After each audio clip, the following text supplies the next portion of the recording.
Sir marketing हर business में एक सबसे बड़ा रोल प्ले करता है। आप कोई भी प्रोडक्ट बनाए, कोई भी बिजनेस करें, अगर आप उसकी मार्केटिंग ढंग से नहीं कर पाएंगे तो उसका फिर कोई मतलब नहीं है। सर वर्मी कंपोस्ट एक ऐसी फील्ड है कि अगर आपके प्रोडक्ट से किसान को रिजल्ट नहीं मिलेगा तो आप उसको एक बार दो बार समझा के तो आप अपना माल बेच लोगे, लेकिन वो बार बार आपके पास नहीं आएगा। और किसी भी बिजनेस में सफलता तभी मिलती है तब आपके कस्टमर बार बार आपके पास उसी चीज को लेने के लिए आए। जब मैंने 21 बेड लगाए तो लोगों ने भी सोचा कि भाई ये बहुत अच्छा बिजनेस है, चल रहा है। मोटिवेट होकर लोगों ने, 3 लोगों ने, मेरे दोस्तों ने और शुरुआत करी 3 यूनिट की। लेकिन जब मेहनत का समय आता है तो सब लोग पीछे हट जाते हैं। सबको सिर्फ पैसे से मतलब है, मेहनत कोई नहीं करना चाहता। और जब मेहनत लगी तो 6 महीने के अंदर वो तीनों यूनिट बंद हो गई। लेकिन मेरे पास पीछे जाने का ऑप्शन नहीं था, क्योंकि मैंने लड़ झगड़ के घर वालों से इस यूनिट की शुरुआत करी थी।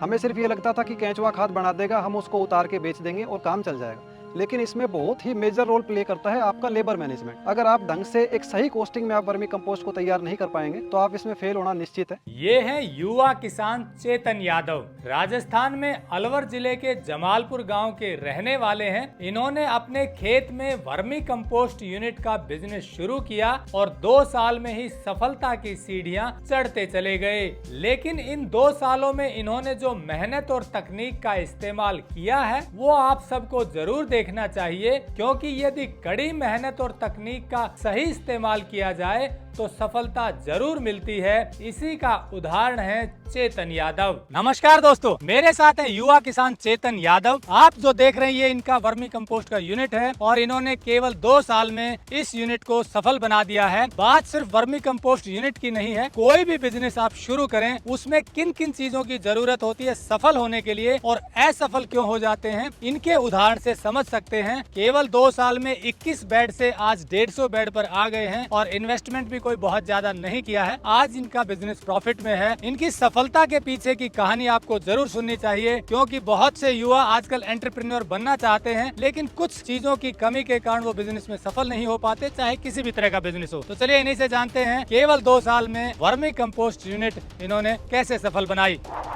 टेक्निकल फार्मिंग चैनल को सब्सक्राइब करें और बेल आइकन भी दबाएं ताकि आगे आने वाले वीडियो की नोटिफिकेशन आपको मिलती रहे। पहले तो ये बताइए कि आपने यही बिजनेस क्यों चुना और उसके बाद इसको सफल कैसे बनाया। सर जब 2020 में मैंने अपनी ग्रेजुएशन पूरी की तो उसके बाद मैं आर्मी ऑफिसर बनना चाहता था, लेकिन किन्हीं कारणों की वजह से मैं वहाँ नहीं जा पाया और मेरा सिलेक्शन नहीं हो पाया। उसके बाद मेरा एक ही मकसद था कि मैं जो अपनी मेरी पैतृक जमीन है उसमें मैं जाके कुछ करूँ, क्योंकि मेरे पास बहुत ज़्यादा पैसा नहीं था। 1.5-2 लाख रुपए के आसपास में इन्वेस्ट कर सकता था। उसी के अंदर मैंने अपना वर्मी कंपोस्ट बिजनेस में काफ़ी रिसर्च करी, यूट्यूब पे देखा, काफ़ी आर्टिकल्स पढ़े, 8 से 10 यूनिटों पर मैंने विजिट किया और तब मैंने पाया कि ये एक बहुत अच्छा बिजनेस है। इसे हम कम लागत में और मेहनत के साथ स्टार्ट कर सकते हैं और सफल बन सकते हैं। लेकिन जब हमने शुरुआत किया तो पहले स्टार्टिंग में मैंने 1 बेड लगाया, लेकिन किन्हीं तकनीकी कारणों की वजह से और जानकारी का अभाव होने की वजह से मैं उसमें सफल नहीं हो पाया और मेरा बेड का खाद नहीं बढ़ा और मेरे केंचुए मर गए। लेकिन फिर मैंने हिम्मत नहीं हारी, अपना हौसला बनाए रखा और मैंने 6 बेड वापस से अपने इस यूनिट पे लगाए। उसमें मुझे कुछ जाके सफलता मिली। 2 महीने के अंदर मेरा खाद भी बन के तैयार हुआ, मेरे केंचुओं ने भी अच्छी ग्रोथ करी।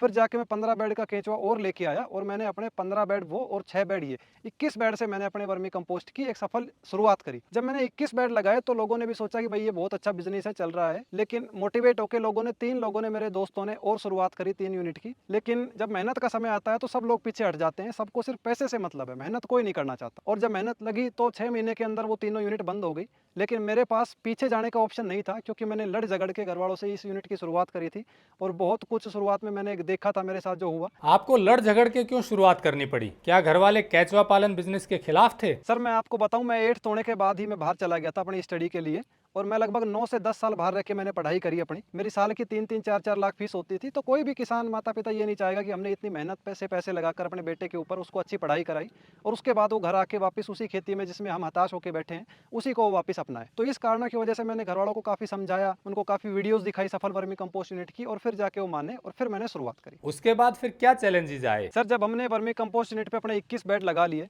तो उसके बाद हमारा खाद बन गया। लेकिन जब हम काम को बढ़ाते गए तो हम लेबर मैनेजमेंट पे काम करना भूल गए। हमें सिर्फ ये लगता था कि केंचुआ खाद बना देगा, हम उसको उतार के बेच देंगे और काम चल जाएगा।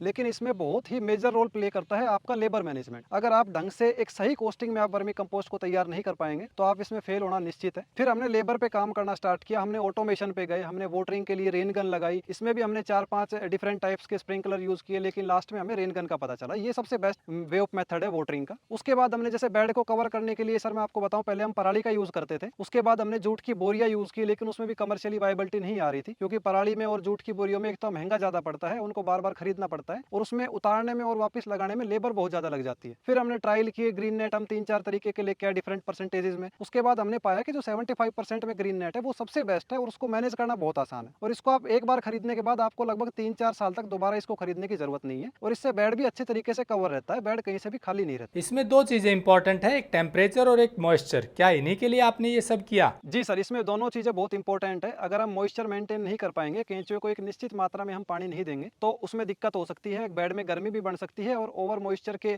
ज़्यादा होने की वजह से उसमें फिर एरेशन में प्रॉब्लम आती है और केंचुए को सांस लेने में दिक्कत आती है। तो एक परफेक्ट मॉइस्चर का होना बहुत जरूरी है इस काम में। आज आपने जो ये ऑटोमेशन किया है, इस तक पहुंचने के लिए आपको क्या क्या करना पड़ा? सर जैसे मैं मेहनत की बात करूं, तो पहले हम जब गोबर लेके आते हैं गौशाला से, तो उसे हमें ठंडा करना पड़ता है। ठंडा करने के लिए मैं 6-6 घंटे उसमें काट लगाता था लगातार, दिन में 6-6 7-7 ट्रॉलियों में मैं काट लगाता था, कस्सी से खुद लेके लगा रहता था। तो उसमें काम करना बहुत मुश्किल होता है, क्योंकि गोबर में गर्मी बहुत ज़्यादा होती है। हमें पता नहीं था कि काट लगाने से गोबर कभी ठंडा नहीं होता है। गोबर जितना आप पानी डालोगे उतना ही गोबर ठंडा होगा। आपको काट लगाने की कोई ज़रूरत ही नहीं है। आप सीधा गोबर लाइए, पन्नी बिछाइए, पन्नी के ऊपर गोबर डालिए, उसके बाद उसमें आप थोड़ा सा उसको ऊपर से कवर करके थोड़ा सा उसमें ढाल बना के उसके अंदर आप पानी भरिए। ऐसे आप 2 से 3 दिन दोनों टाइम करेंगे तो आपका गोबर आसानी से ठंडा हो जाएगा। उसके बाद जैसे मैं लेबर मैनेजमेंट की बात करूँ, मेहनत की अगर बात आती है, तो जब हमने पराली यूज़ करना स्टार्ट की, तो एक बंदा दिन में मुश्किल से 15 बेड पे ही पराली लगा पाता था, 15 बेड से ही पराली उतार पाता था, क्योंकि उसमें मेहनत बहुत ज़्यादा लगती है। आपको पराली बेड पे से उतार के उसको एक जगह डालना होता है, फिर उस पर आप झाड़ू से उसको सफाई करोगे बेड की, फिर आप वापस पराली लगाओगे, तो उसमें मेहनत ज़्यादा जाती है, कचरा ज़्यादा होता है, एक आपका प्रॉपर मैनेजमेंट नहीं हो पाता। तो हमने ग्रीन नेट पे शिफ्ट किया। फिर हमें दिक्कत आती थी पानी डालने में, कि हम नलकी से पानी डालते थे पहले। फिर हमने इसमें सोचा कि भाई नलकी से पानी डालेंगे तो लेबर बहुत ज़्यादा लगेगी। अब एक बंदा दिन में 5 मिनट में एक बेड पे नलके से पानी डालता है, तो आप सोचिए 150 बेड में 750 मिनट हमें लग जाती है। तो मतलब 2 बंदे तो पूरे दिन पानी में लगे रहेंगे। फिर हमने सोचा कि इसमें भी कुछ ऑटोमेशन किया जाए, इसमें भी कुछ ऑटोमेटिक चीज़ लाई जाए। तो हमने मिनी स्प्रिंकलर का यूज़ करना स्टार्ट किया। लेकिन क्या होता है, मिनी स्प्रिंकलर में आप पानी अच्छे से नहीं लग पाता बेड के अंदर। दूसरा, उसको एक बार लगाने के बाद हम उसको, जैसे हमें मान लो 5 बेड पर से खाद उतारना है, तो उस पे से हमें पानी रोकना होगा 2 दिन के लिए, तभी और मॉइस्चर खत्म होगा उसमें से। तो उसको हम रोक नहीं सकते, वो सभी बेड पर फिर एक साथ ही चलेगा, वरना चलेगा ही नहीं। फिर हमने एक दूसरे स्प्रिंकलर आते हैं जो माइक्रो इरिगेशन में काम आते हैं, वो यूज़ किए, वो भी सक्सेस नहीं हो पाए। फिर जाके हम रेन गन के ऊपर आए, और इसमें भी हमने काफ़ी चेंजेस किए, वॉल लगाए, इसके जो लॉक सिस्टम होते हैं वो इंस्टॉल किए इसके अंदर, तब जाके ये चीज़ें सक्सेस हो पाई। 150 केचुआ बेड यूनिट के लिए कितनी लेबर की जरूरत होती है? सर एक लेबर हमारे पास परमानेंट है, एक बंदा हमने रखा हुआ है। दूसरा, जब हमें ज़्यादा ज़रूरत होती है बंदों की, तो हम 1-2 बंदे एक्स्ट्रा डेली बेसिस के ऊपर बुला लेते हैं। तो इस तरह से 150 यूनिट के लिए आपको एक बंदा ही परमानेंट जरूरत है, मतलब एक बिल्कुल बिल्कुल। आपने खाद की मार्केटिंग कैसे की? क्योंकि मार्केटिंग तो एक बड़ा इश्यू है। सर मार्केटिंग हर बिजनेस में एक सबसे बड़ा रोल प्ले करता है। आप कोई भी प्रोडक्ट बनाए, कोई भी बिजनेस करें, अगर आप उसकी मार्केटिंग ढंग से नहीं कर पाएंगे तो उसका फिर कोई मतलब नहीं है। तो हमने मार्केटिंग के लिए क्या स्ट्रेटजी अपनाई, कि हमने जैसे फसल उगा, हमारे 15 अगस्त के बाद प्याज की फसल स्टार्ट हो जाती है, बुआई स्टार्ट होती है, तो हम 15 जुलाई के बाद ही पैम्पलेट स्टार्ट करवा देते हैं। जो A4 साइज के पैम्पलेट आते हैं, आपके भी पास कई बार अखबारों में आए होंगे, तो उसी टाइप के हम पैम्पलेट छपवा के अखबार के साथ बंटवाते हैं। तो जब किसान उसको बार बार देखता है, तो उसके मन में जिज्ञासा उत्पन्न होती है कि मैं भी ये चीज़ एक बार खेत में डाल के देखूं, और जब वो खेत में डालता है तो उसको बहुत बेहतर परिणाम मिलते हैं इस चीज़ के। तो जब उसको परिणाम मिलेंगे तो दोबारा हमारे पास खरीदने आता है। ऐसे ही करके हमारी मार्केट धीरे धीरे बढ़ी है। आपने 21 बेड से शुरुआत की, जो 21 बेड खरीदे थे मतलब केचुआ जी। की, उसके बाद से अभी आपने बढ़ाया है। जी तो यूँ कहिए कि ये सारा इन्वेस्टमेंट आपने इसी में करते गए, जी आज इसे सफल कह सकते हैं? जी सर, बिल्कुल इसको सफल कह सकते हैं। हमें पूरा 1 साल लगा था इसमें शुरुआत में मेहनत करने में। 1 साल तक मैंने 1 रुपए की लेबर नहीं लगाई थी। खुद मैंने यहाँ दिन रात अपने मेहनत करके काम किया है, तभी मैं इतना सीख पाया हूँ। आज हम हर चीज़ को ऑटोमेशन पे कर सकते हैं, क्योंकि हमारे पास नॉलेज है। हमें पता है कि कहाँ लेबर हम कम कर सकते हैं। अगर हम खुद मेहनत नहीं करते, खुद फिजिकल वर्क नहीं करते, तो हमें पता ही नहीं होता कि कहाँ हम लेबर कम कर सकते हैं। तो इन्हीं सब चीज़ों की वजह से आज हम सफल हुए हैं। आपने एक लाइन बोली थी कि पीछे जाने का रास्ता नहीं था, और वही आपके लिए मोटिवेशन था। तो पीछे जाने का रास्ता क्यों नहीं था? सर पीछे जाने का रास्ता इसलिए नहीं था, क्योंकि एक तो मैंने सबके अपोजिट में जाके काम को स्टार्ट किया। किसी ने इस काम में मेरा साथ नहीं दिया था, मैंने खुद से अपनी चॉइस से ये काम स्टार्ट किया था। और दूसरा ये था कि जो मेरे को आर्मी ऑफिसर बनने का मेरा सपना था, वो मैं अधूरा रह गया। तो वो किन्हीं कारणों की वजह से रह गया, उसे मैं पूरा नहीं कर पाया। लेकिन मेरा ये था कि इसको मेरे को किसी भी हालत में पूरा करना ही करना है। तो आगे क्या प्लानिंग है आपकी? सर आगे हमारी प्लानिंग ये है कि इसको हमें वर्मी कंपोस्ट को और बहुत बड़े लेवल पे लेके जाना है। हमें एक ऐसी मार्केट तैयार करनी जहाँ कोई भी आके किसान अपना खाद बेच पाए, कोई भी आके सीख सके हमारे पास वर्मी कंपोस्ट का।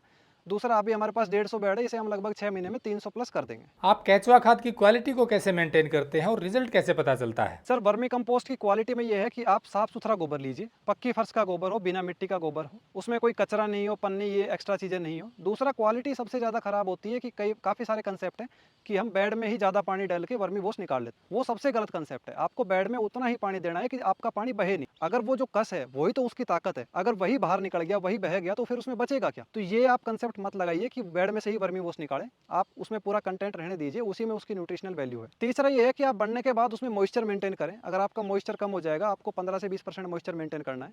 अगर मॉइस्चर कम होगा तो उसमें जो बैक्टीरियल काउंट है वो कम हो जाएगा। तो इसी तरीके से आप अपनी वर्मी कंपोस्ट की क्वालिटी मेंटेन कर सकते हैं। तो आपका जो वर्मी कंपोस्ट डालते हैं उन्हें अच्छे रिजल्ट मिलते हैं? सर, वर्मी कंपोस्ट एक ऐसी फील्ड है कि अगर आपके प्रोडक्ट से किसान को रिजल्ट नहीं मिलेगा तो आप उसको एक बार दो बार समझा के तो आप अपना माल बेच लोगे, लेकिन वो बार बार आपके पास नहीं आएगा। और किसी भी बिजनेस में सफलता तभी मिलती है तब आपके कस्टमर बार बार आपके पास उसी चीज़ को लेने के लिए आए। क्या किसान भी केचुआ खाद की यूनिट अपने खेत में लगा सकते हैं? सर, किसान बिल्कुल लगा सकते हैं। अगर वो अपना दिन का आधा एक घंटा भी इस काम में दे तो वो बिल्कुल वर्मी कंपोस्ट यूनिट अपनी सक्सेसफुली लगा सकते हैं। अपनी खेती के लिए उन्हें बिल्कुल करना चाहिए। हम तो बल्कि ये कहते हैं कि हमसे खरीदो भी मत, आप खुद हमसे सीख के अपने खेतों में या अपने घरों पे एक एक दो दो बेड लगाओ। सभी किसान भाइयों को लगाना चाहिए। आगे जब फर्टिलाइजर्स पे जो सब्सिडी अभी मिल रही है डीएपी यूरिया पे, अगर वो मान लो सरकार ने 2 साल बाद 4 साल बाद बंद कर दी तो हम किसानों का बहुत बुरा हाल हो जाएगा और हम विवश हो जाएंगे महंगा खाद खरीदने के लिए। ये केचुआ खाद किन किन फसलों में ज्यादा लाभकारी है? सर, वैसे तो आप वर्मी कंपोस्ट को किसी भी फसल में डाल सकते हो, लेकिन इसका सबसे ज़्यादा रिजल्ट मिलता है एक तो सब्जियों की फसल में। जैसे सब्जियों में हो गई, सारी सब्जियां हो गई, प्याज हो गई, उसके बाद आपकी जो बागवानी में है, ठीक है, जैसे पेड़ पौधे हो गए, गमले हो गए, इनमें। तीसरा आपका सबसे ज़्यादा पॉली हाउस में रिजल्ट मिलता है क्योंकि उसमें प्रोटेक्टेड कल्टीवेशन होती है। यदि कोई नया काम शुरू करना चाहे तो वो क्या करे? अगर कोई भी किसान भाई वर्मी कंपोस्ट की नई यूनिट लगाना चाहता है तो पहले वो सबसे पहले उसका स्टेप यही होना चाहिए कि आप स्टार्ट करने से पहले आपको जितना सोचना है, जितनी रिसर्च करनी है, आप वो कर लीजिए। जब आप काम स्टार्ट कर देते हैं उसके बाद आप सोचना बंद कर दीजिए कि लोग क्या कहेंगे, आस पड़ोस के क्या कहेंगे, मैं सक्सेस होऊंगा या नहीं होऊंगा। आप सब कुछ सोचना बंद करके सिर्फ मेहनत करने में लग जाइए। मैं ये कहता हूँ अगर आप 1 से 1.5 साल इस चीज़ में डटे रहे, अगर आपने मुश्किलों का सामना कर लिया, प्रोडक्ट की मार्केट ढंग से कर ली, तो आप इसमें कभी भी फेल नहीं हो सकते। आप हमेशा सफलता की ओर ही आगे बढ़ते जाएंगे। और केवल वर्मी कंपोस्ट ही नहीं, आप कोई सा भी काम करें, आपको पेशेंस चाहिए, आपको लगातार मेहनत करनी पड़ेगी, तभी आप सक्सेस हो पाओगे। तो दोस्तों, जैसा चेतन यादव ने बताया कि शुरुआत में कठिनाइयां आई लेकिन खुद मेहनत करते रहे। 1 साल तक तो खुद ही लेबर का काम भी किया, खुद ही ओनर भी रहे। सारा काम जब खुद करते रहे तो इन्हें अपने बिजनेस की कमियां पता चली, उनको इम्प्रूव किया, टेक्नोलॉजी को इम्प्रूव किया और आज लगभग ऑटोमाइजेशन कर चुके हैं अपनी वर्मी कंपोस्ट यूनिट का और लगातार आगे बढ़ रहे हैं। सिर्फ वर्मी कंपोस्ट यूनिट की बात नहीं है, कोई भी काम आप शुरू करें, शुरुआत में R&D करें, रिसर्च करें, वहाँ प्रैक्टिकल देखें, उसके बाद जब आप शुरू करें तो फिर प्रैक्टिकली खुद काम करेंगे और मार्केटिंग पर भी ध्यान देंगे और प्रोडक्ट की क्वालिटी पर ध्यान देंगे तो निसंदेह कुछ समय बाद आपको सफलता जरूर मिलेगी। यही अनुभव चेतन यादव का है। नंबर हमने दिया हुआ है और अधिक जानकारी लेनी हो, केचुआ खाद के बारे में बात करनी हो या और कोई डिटेल आप जानना चाहते हैं तो आप इनसे बात कर सकते हैं। जुड़े रहे टेक्निकल फार्मिंग से। नमस्कार, जय हिंद।